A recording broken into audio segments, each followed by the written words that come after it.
Hello friends, अस्सलाम वालेकुम वरहमतुल्लाहि वबरकातुहू। कैसे हो आप सब? उम्मीद करती हूँ खैरियत से होंगे।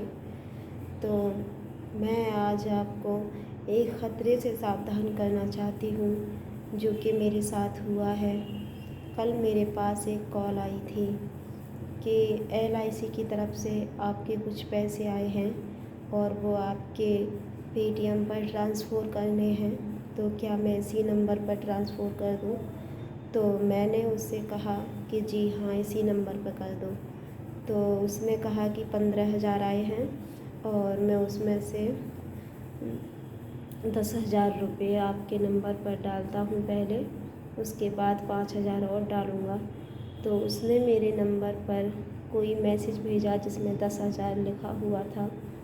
तो फिर उसने उसके बाद कहा कि मैं 5,000 और डाल रहा हूँ। तो उसने 5,000 डाले तो उसमें 50,000 आए थे। तो उसने फिर कहा कि आपके मोबाइल पर चेक कीजिए मैसेज कि 5,000 की जगह 50,000 पहुँच गए हैं।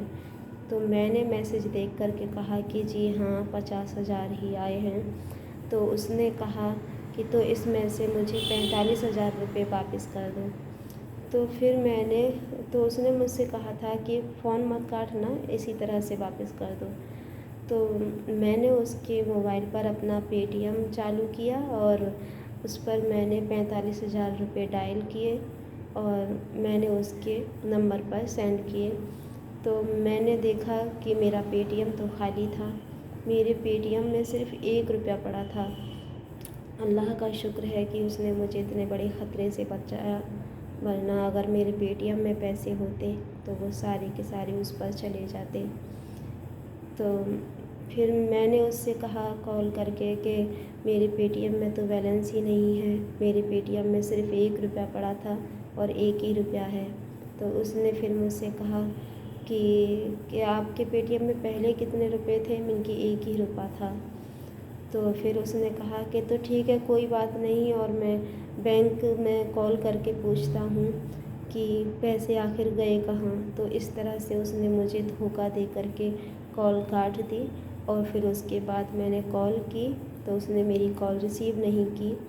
तो आप सभी भाई बहनों से मेरी यही गुजारिश है कि ऐसे धोखों से बचना, और ऐसी अगर कोई भी कॉल आप पर आए तो सावधान रहना। और ऐसी जैसी मुझसे ख़ता हुई है, आप लोग ऐसी ख़ता मत करना, क्योंकि मेरे पास ये पहली बार ऐसा हुआ है जिसमें मैं धोखा खाई हूँ।